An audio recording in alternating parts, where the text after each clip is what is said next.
Tetravalency हो गया था।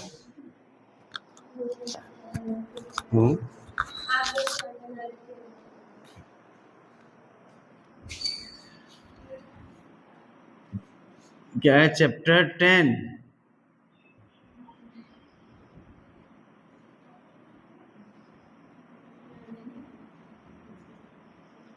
Halo alkane and hello Erin. देखिए इस चैप्टर को हम लोग दो सेगमेंट में पढ़ेंगे, एक है हेलो एल्केन और दूसरा है हेलो एरिन। अब क्लासिफिकेशन ऑफ ऑर्गेनिक कंपाउंड जब हम लोग पढ़ रहे थे तो वहाँ पे हम लोग दो तरह के कंपाउंड को मेनली रूप से देखे थे, एक क्लोज चेन था, एक ओपन चेन था। अब ओपन चेन वाले कंपाउंड को नॉर्मली यहाँ पर जो है एलिफेटिक के बेस पर रखेंगे और हेलो एरिन वाला जो टर्म है इसको एरोमेटिक के बेस पर रखेंगे।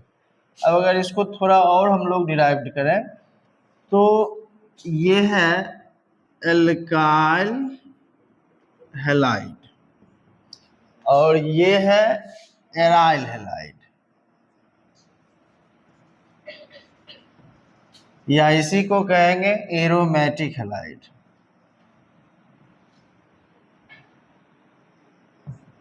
क्लियर? अब यहाँ पे एराइल हैलाइड यानी ये एल्काइल हैलाइड है, ये एराइल हैलाइड है, दोनों के कंबाइंड फॉर्म को हम लोग कहते हैं हैलोजन डेरिवेटिव्स, मतलब हैलोजन के व्युत्पन्न यौगिक। क्लियर? अब हम लोग सबसे पहले हेलो एल्केन वाले टर्म को देखेंगे, उसके बाद हेलो एरिन वाले टर्म। तो यहाँ पे टॉपिक लिखिए हेलो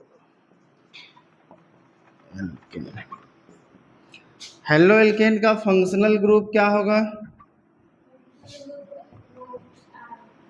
आर एक्स। अब यहाँ पे आर क्या है? एनी एल्काइल ग्रुप, और हेलाइड एक्स जो होगा एनी हेलाइड ग्रुप।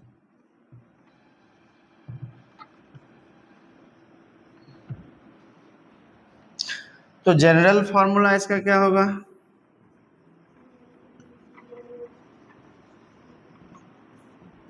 एल्काइल का जनरल फॉर्मूला क्या है? CnH2n plus 1। एक्स जो है इसमें आकर के सब्स्टिट्यूएंट फॉर्म में अटैच हो जाएगा, जो एज ए फंक्शनल ग्रुप यहाँ पे प्रेजेंट है। अब यहाँ पे n क्या है? n is equal to number of carbon atom.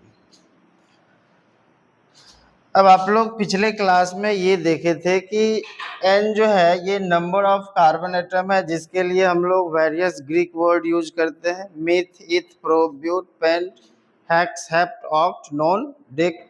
इस तरह से आप जनरली 100 तक लिखना इजी है, बस एक पैटर्न फॉलो करना है, उसके अकॉर्डिंग आप आसानी से इसको लिख सकते हैं।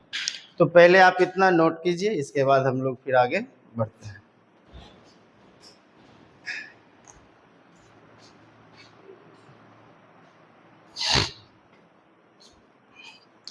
अब हम लोग चलेंगे इसके क्लासिफिकेशन वाले टर्म पर। तो टॉपिक लिख करके डैश दीजिए classification of halo alkane.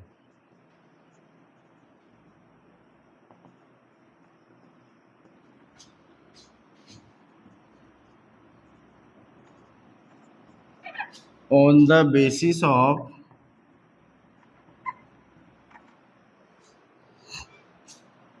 Types of halogen atom.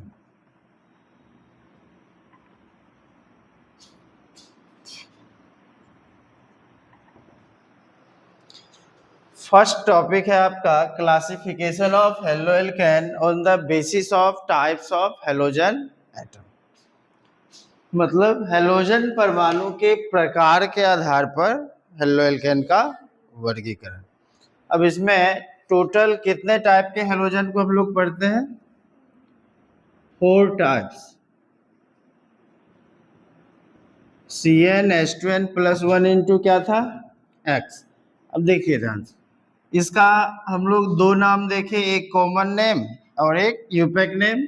Common name इसका क्या होगा? Alkyl halide.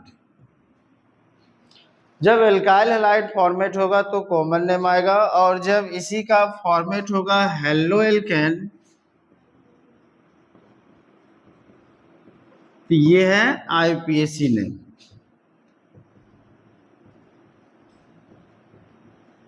और ये है कॉमन नेम। क्लियर? दो तरह का नेमिंग होगा, इसमें कुछ रूल है, इसके बेस पर हम लोग इसको आगे लिखेंगे।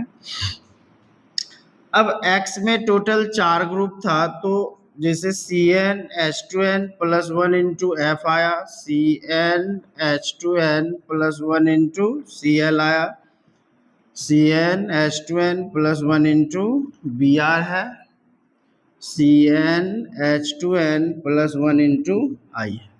अब इसका फॉर्मेट क्या हो जाएगा? एल्काइल आयोडाइड फ्लोराइड, इसका एल्काइल क्लोराइड, ये होगा एल्काइल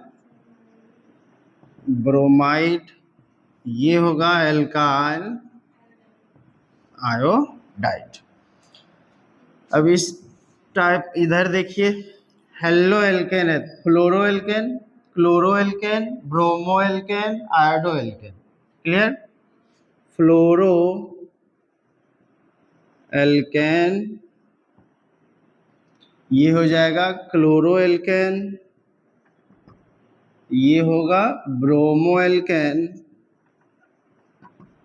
और ये हो जाएगा आयोडो एल्केन। क्लियर? इसमें total halogen group 17th element का जो है, ये हेलोजन फैमिली का टोटल ग्रुप है, जिसमें ऐसे तो टोटल 5 आ रहा, fluorine, chlorine, bromine, iodine and एस्टेटिन। अब एस्टेटिन जो है ये रेडियो एक्टिव एलिमेंट, जिसको हम लोग इसमें इंक्लूड नहीं करते। तो इसमें जनरली हम लोग 9, 17, 35, 53 और 85 इस तरह का ग्रुपिंग जो है एटॉमिक नंबर लाइज करेगा, जिसमें ये 9, 17, 35, 53 यहाँ तक के हम लोग डेरिवेटिव्स पार्ट को ऑर्गेनिक में इंक्लूड करते हैं। बाकी एस्टेटिन का जो पार्ट है ये रेडियो एक्टिव एलिमेंट। क्लियर हुआ? चलिए पहले इसको नोट कीजिए, तब ये टाइप हम लोग अब आगे बढ़ेंगे इसका सेकेंड टाइप पे।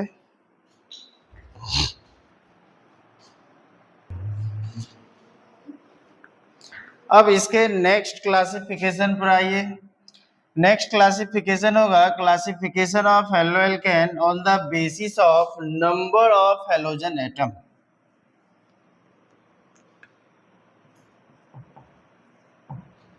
नंबर ऑफ हेलोजन एटम के बेस पर अगर आप देखें तो जनरली हम लोग देखते हैं मोनोहेलाइड, डायहेलाइड, ट्राइहेलाइड एंड पॉलीहेलाइड।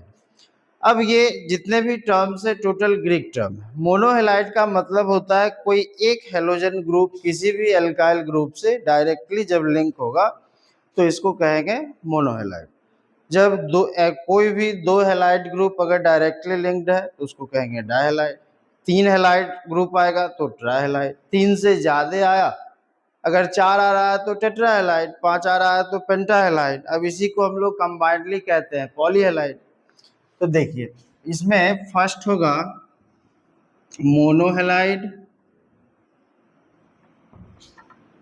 सेकेंड है डायहेलाइड, थर्ड है ट्राइहेलाइड, और फोर्थ नंबर है पॉलीहेलाइड। अब समझिए इसको ध्यान से, इसमें लैंग्वेज की कोई आवश्यकता नहीं है, क्योंकि मोनो एक ग्रीक टर्म है जिसका मतलब होगा सिंगल हेलाइड ग्रुप रहेगा। डायहेलाइड का मतलब any two halide groups are directly linked with carbon atom, यानी कोई भी दो हेलाइड ग्रुप जो है किसी भी कार्बन समूह से जब जुड़ेगा तो उसको डायहेलाइड पढ़ेंगे। कोई भी 3 हेलाइड ग्रुप अगर आएगा किसी भी कार्बन ग्रुप से अगर अटैच है तो उसको ट्राइहेलाइड पढ़ेंगे। और कोई 4 ग्रुप है जैसे CCl4 हो गया, कार्बन टेट्राक्लोराइड हो गया, नहीं या फिर जैसे इसमें DDT आ गया, BHC आ गया, फ्रियोन आ गया, ये सब क्या टोटल पॉलीहेलाइड के एग्जाम्पल्स हैं। और ये ओवरऑल किस में आएगा, हेलोजन डेरिवेटिव्स में आएगा, क्योंकि इसका एप्लीकेशन हम लोग पढ़ रहे हैं। मोनोहेलाइड को देखो, अब देखिए मोनोहेलाइड में टोटल 3 कंडीशन पॉसिबल है, जो आगे चल करके प्राइमरी, सेकेंडरी, टर्सरी, इस तरह से हम लोग हेलोजन को देखेंगे हेलाइड के टर्म में। तो मोनोहेलाइड में भी 3 आएगा। जैसे अब देखिए कार्बन की वैलेंसी कितनी, तो अब इसका अरेंजमेंट आप इस तरह से कर सकते हैं HH। अब देखिए इसमें भी एक हेलाइड ग्रुप अटैच है,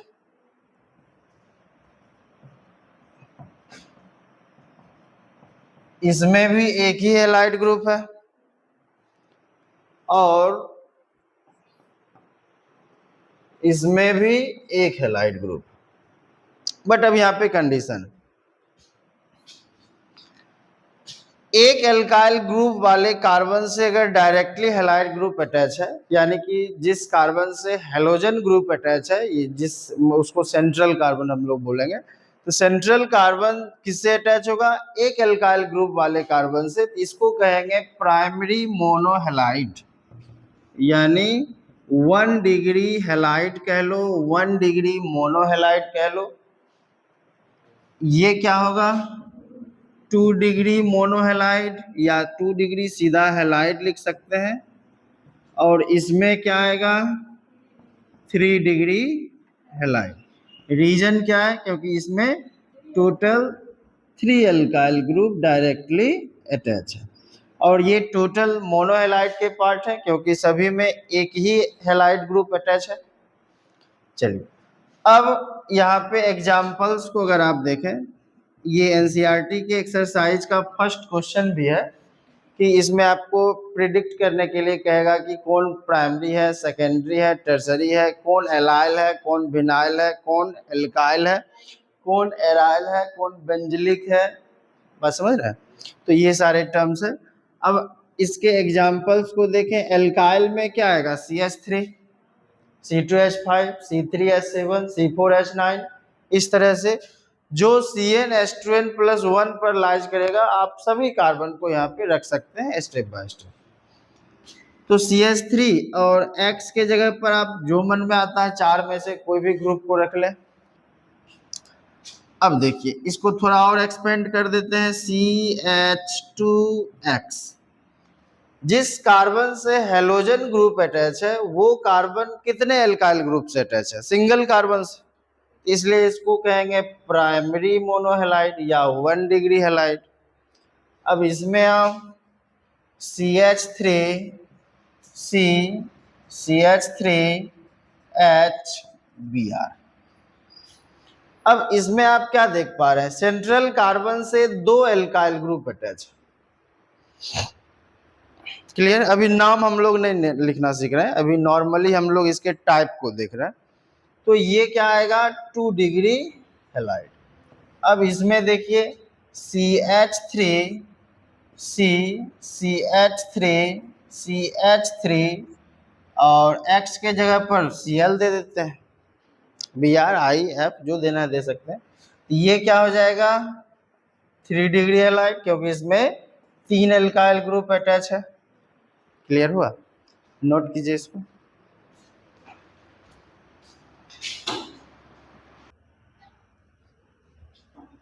अब हम लोग डाइहेलाइड को देखते हैं। सेकेंड देखो डाइहेलाइड का एक्चुअल मीनिंग क्या होगा, कोई भी 2 हेलाइड ग्रुप अटैच रहेगा।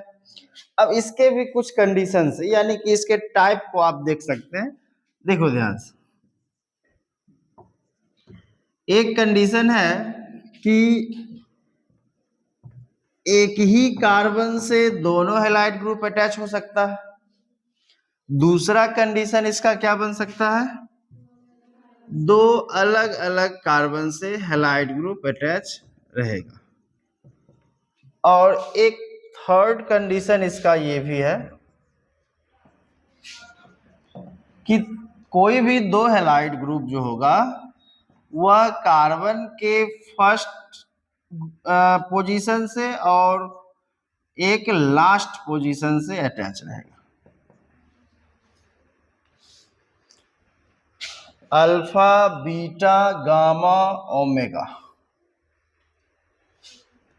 ध्यान से समझिए। अब जब एक ही कार्बन से दोनों हैलाइड ग्रुप अटैच होगा, इसका आगे यूज है सिलेबस में, एक ही कार्बन से जब दोनों हैलाइड ग्रुप अटैच होगा तो इसको कहेंगे हम लोग जेम डायहलाइड।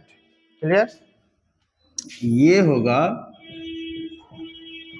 जेम डायहलाइड। जेम डायहलाइड एक ग्रीक टर्म जेमिनल से आया है। जेमिनल का एक्चुअल मीनिंग होता है सेम कार्बन एटम। क्लियर हुआ? अब जब दो हैलाइड ग्रुप दो अलग अलग कार्बन से अटैच होगा एक ही चेन में, तो इसको हम लोग कहते हैं वीक डायहलाइड। वीक डायहलाइड जो है एक ग्रीक वर्ड विकिनल से आया है। विकिनल का एक्चुअल मीनिंग होता है एडजेसेंट कार्बन एटम।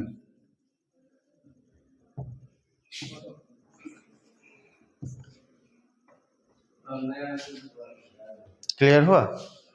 एडजेसेंट का मतलब होता है अल्टरनेट वे में, एक कार्बन पर रहेगा फिर दूसरे कार्बन पर फिर एक तीसरे कार्बन पर, इस तरह से आप देख सकते हैं।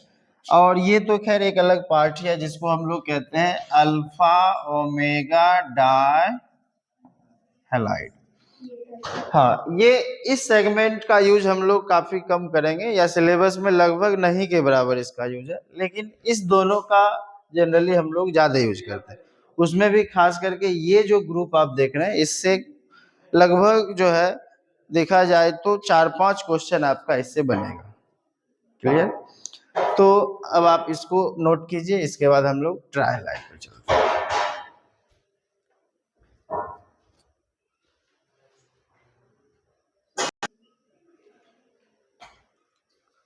अब हम लोग ट्रायहलाइड को देखते हैं।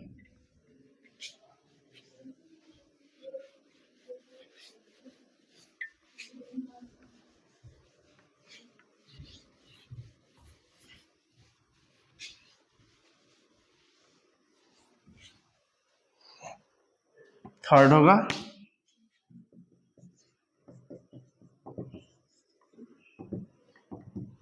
ट्रायहलाइड का मतलब कोई भी 3 हेलोजन ग्रुप अटैच रहेगा कार्बन ग्रुप से। देखिए, तो यहाँ पे इसका पर्टिकुलर एग्जांपल आप ले सकते हैं। CHCl3 है तो ये हो जाएगा क्लोरोफॉर्म। क्लियर हुआ? सेकेंड एग्जांपल इसका देख लो, Br लगा सकते हैं, ये होगा ब्रोमोफॉर्म। ब्रोमोफॉर्म या ट्राइब्रोमोमिथेन, ट्राइक्लोरोमिथेन। क्लियर?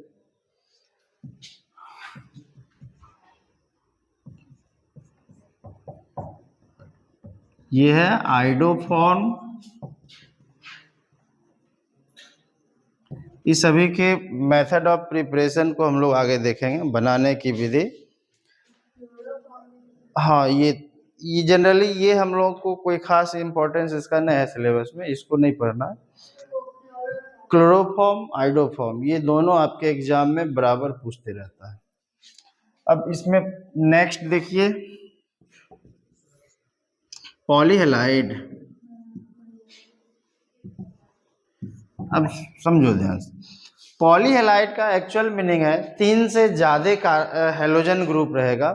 अब 3 से ज्यादा यदि 4 है तो टेट्राहैलाइड, 5 है तो पेंटाहैलाइड, 6 है तो हेक्साहैलाइड, 7 है तो हेप्टाहैलाइड, इसी तरह ऑक्टाहैलाइड, नोनाहैलाइड, डेकाहैलाइड, अनडेकाहैलाइड, डुडेकाहैलाइड, ट्राइडेकाहैलाइड, इस तरह से आप 100 तक जा सकते हैं। ये सब उसके डेरिवेटिव्स पार्ट है। अब इसमें कुछ स्पेसिफिक कंपाउंड है, जैसे देखिए आप यहाँ पे पहला है CF2Cl2, इसी को हम लोग कहते हैं फ्रियोन 12। इसका नाम हो जाएगा डाइक्लोरो डाइफ्लोरोमीथेन, डाइक्लोरो डाइफ्लोरोमीथेन, क्योंकि ये कार्बन है। अब ये फ्रियोन 12 जो है, हमेशा ध्यान रखना, इसका हम लोग यूज शीतलक के रूप में करते हैं, कूलिंग एजेंट के रूप में। यानी जैसे कोल्ड स्टोरेज में जो कूलिंग पर्पज से जो केमिकल यूज होता है उसमें फ्रियोन 12, या फिर एसी में कूलिंग पर्पज से फ्रियोन 12 का यूज हो रहा है, या फिर कुछ कंपोनेंट के संग्रहित करने के लिए इसका हम लोग यूज करते हैं। अब जैसे कुछ एक्टिव कंपोनेंट है, इसका हम लोग स्टोरेज करेंगे तो उसमें हम लोग एज ए कैटलिस्ट इसका यूज करेंगे वहाँ पे, ताकि ये उसको जो है प्रोटेक्ट करेगा। दूसरा देखिए, दूसरा है BHC, बेंजीन हेक्साक्लोराइड, या इसी का नाम होगा 666 गैमेक्सेन, या इसी को कहते हैं 1 2 3 4 5 6 हेक्साक्लोरोसाइक्लोहेक्सेन। क्लियर? देखिए स्ट्रक्चर, फुल फॉर्म इसका दे दें, बेंजीन हेक्सा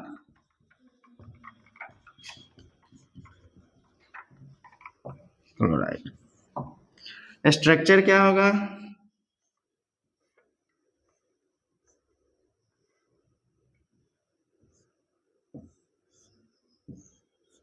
छह सौ छियासठ का एक्चुअल मीनिंग हुआ कि 6 कार्बन है, 6 हाइड्रोजन है और 6 क्लोरीन, मेन ये reason. HCl HCl HCl HCl HCl HCl, देखो 1 2 3 4 5 6, 6 कार्बन आ रहा, सभी पर एक एक हाइड्रोजन है और एक एक क्लोरीन है, तो इस वजह से इसका फॉर्मूला होगा C6H6Cl6। इस वजह से हम लोग इसको 666 पढ़ते हैं। क्लियर हुआ? तो उसके बाद एक और आप देख लें, DDT, यही लिख दें, डाइक्लोरो डाइमिथाइल, गलत, डाइक्लोरो डाइफिनाइल ट्राइक्लोरोइथेन। क्लियर हुआ? कल भी तो बताए थे, मतलब कंफ्यूज करेंगे तो कंफ्यूज हो जाएगी ना। देखो ध्यान, कॉन्फिडेंस बनाए रखिए, आप अपने सिलेबस को जो आप पढ़ते हैं उस पर विश्वास रखिए, समझे, और उस टॉपिक को बार बार रिवाइज कीजिए, तब जा करके वो याद रहेगा और कंसेप्ट क्लियर रहेगा। Dichloro diphenyl trichloro ethane. Structure इसमें नहीं हटेगा, लिखिए, पहले इसको नोट कर लीजिए, मिटाना पड़ेगा।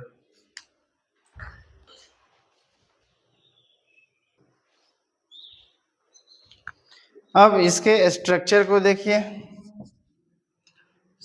2 कार्बन आएगा, अब इधर जो है 2 एराइल हैलाइड होगा, यानी 2 क्लोरो बेंजीन का डेरिवेटिव पार्ट आएगा। देखिए ध्यान से,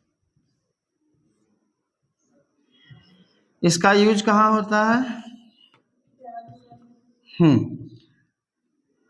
इसका पहले देखे होंगे, मच्छर मारने के लिए, छिड़काव करने के लिए केमिकल लेकर के सरकारी विभाग से आदमी आता था और पाउडर फॉर्म में रहता था, और पानी उसमें मिला करके घरे घर जो है घूम घूम करके वो स्प्रे करता था। अब इसमें समस्या क्या है, समझिए ध्यान से, यह केमिकल जो है इजिली डिकम्पोज ही नहीं हो पाता है एटमॉस्फेयर में, इन्वायरमेंट में, जैसे ये छिड़काव किए वैसे ही ये पड़ा रहता। अब दिक्कत क्या है तो केमिकल, अब इसका यूज हम लोग अपने आसपास जो है के जगहों पर करते हैं, चाहे वह किसी भी प्रकार का जगह हो। नहीं, उसमें जानवर के रहने का भी जगह है, जानवर का चारा भी उसमें आता है।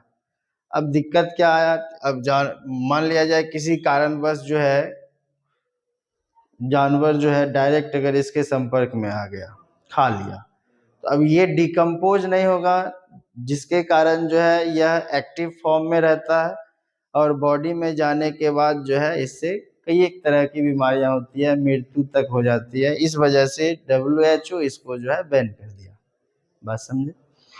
ये चैप्टर के सबसे लास्ट वाले टॉपिक में आपको पढ़ना है, लास्ट सेगमेंट है। तो ये है DDT। अब देखिए ध्यान से, इसका नाम डाइक्लोरोडाइफिनाइल कैसे हुआ? ये जो है ये डाइक्लोरो हुआ। बेंजीन रिंग आपको पिछले क्लास में बताया गया था कि अगर एक बॉन्ड उसका फ्री कर दें या किसी ऑर्गेनिक चेन के साथ उसको अटैच कर दें तो उसका नेमिंग फिनाइल के फॉर्म में करते हैं।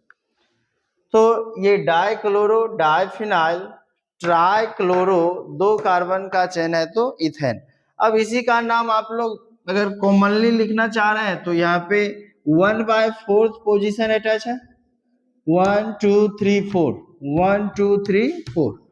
बेंजीन रिंग में 1/4 पोजीशन पर अगर कोई ग्रुप है तो उसके लिए हम लोग एक कॉमन वर्ड यूज करते हैं, पैरा। 1 2 और 1/6 पोजीशन पर अगर कोई ग्रुप अटैच है तो उसके लिए हम लोग वर्ड यूज करेंगे ऑर्थो। 1/3 और 1/5 पर अगर कोई भी सब्स्टिट्यूएंट ग्रुप बेंजीन रिंग से डायरेक्टली अटैच है तो इसके लिए हम लोग वर्ड यूज करते हैं मेटा। क्लियर हुआ? पैरा प्रोडक्ट जो होगा वह मोर सिमेट्रिकल स्ट्रक्चर होता है, इसकी चर्चा आगे कर लेंगे। तो इसका नाम लिखिए, PP डाइक्लोरो डाइफिनाइल।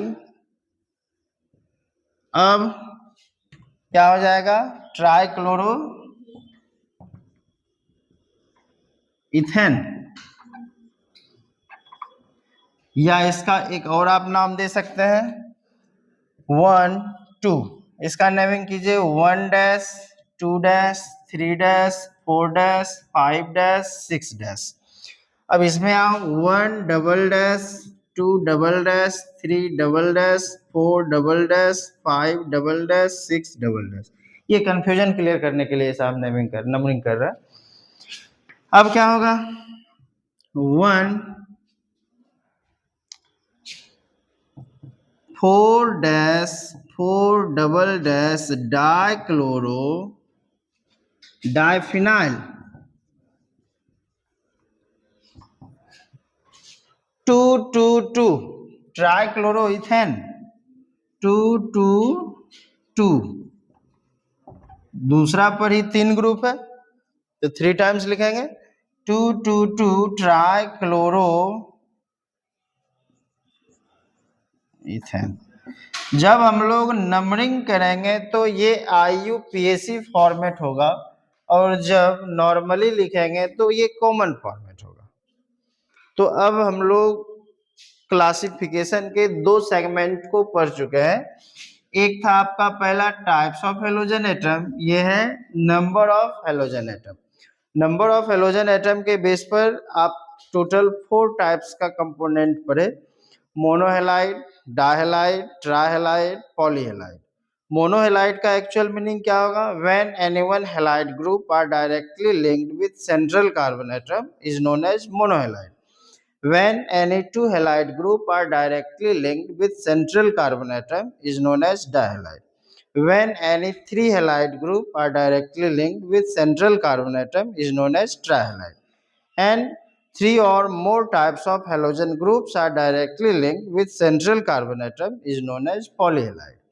अब मोनोहेलाइड में भी आप कंडीशन देखें कि सेंट्रल कार्बन से जब एक एल्काइल ग्रुप अटैच होगा और उससे डायरेक्टली अगर हेलोजन ग्रुप अटैच है तो उसको कहेंगे प्राइमरी मोनोहेलाइड, और जब 2 एल्काइल ग्रुप वाले सेंट्रल कार्बन से जब एक हेलाइड ग्रुप अटैच है तो उसको कहेंगे सेकेंडरी मोनोहेलाइड। और जब 3 एल्काइल ग्रुप वाले सेंट्रल कार्बन से कोई हैलाइड ग्रुप अटैच है तो इसको कहेंगे टर्शियरी मोनोहैलाइड या तृतीयक मोनोहैलाइड या 3 डिग्री मोनोहैलाइड। और डायहैलाइड में आप क्या देखें कि 2 हैलाइड ग्रुप अगर एक ही कार्बन से अटैच है तो उसको कहेंगे जेम डायहैलाइड, जो एक ग्रीक वर्ड जेमिनल से आया है जिसका एक्चुअल मीनिंग होगा एक ही कार्बन से दोनों अटैच होगा, मतलब सेम कार्बन पोजीशन। फिर उसके बाद वीक डायहैलाइड में आप क्या देखें कि 2 हैलाइड ग्रुप एडजेसेंट फॉर्म में कार्बन से अटैच है और अल्फा ओमेगा एक रिस्पेक्टिव पोजीशन के रूप में हम लोग शो किए कि अल्फा जो है फर्स्ट कार्बन एटम को कह रहे हैं और ओमेगा जो है ये चेन के लास्ट कार्बन एटम को कह रहे हैं। क्लियर? और ऐसे इसके लिए और भी ग्रीक सिंबल हम लोग यूज करते हैं, लेकिन अब विशेष रूप से हमको 3 पोजीशन जो है क्लियर रखना है, अल्फा बीटा गामा। जो एलिमिनेशन रिएक्शन आगे अगर हम लोग पढ़ेंगे तो अल्फा एलिमिनेशन, बीटा एलिमिनेशन और गामा एलिमिनेशन ये वहां यूज होगा। ये एलिमिनेशन रिएक्शन का टाइप आएगा। चलिए अब आप इसको नोट कीजिए और आगे हम लोग अब पढ़ेंगे concept of sigma bond and pi bond, जिसके बेस पर हम लोग क्लासिफाई करेंगे हेलो एल्केन को एंड हेलो एरिन को। क्लियर? तो इसको अब आप लोग पढ़ के आएंगे।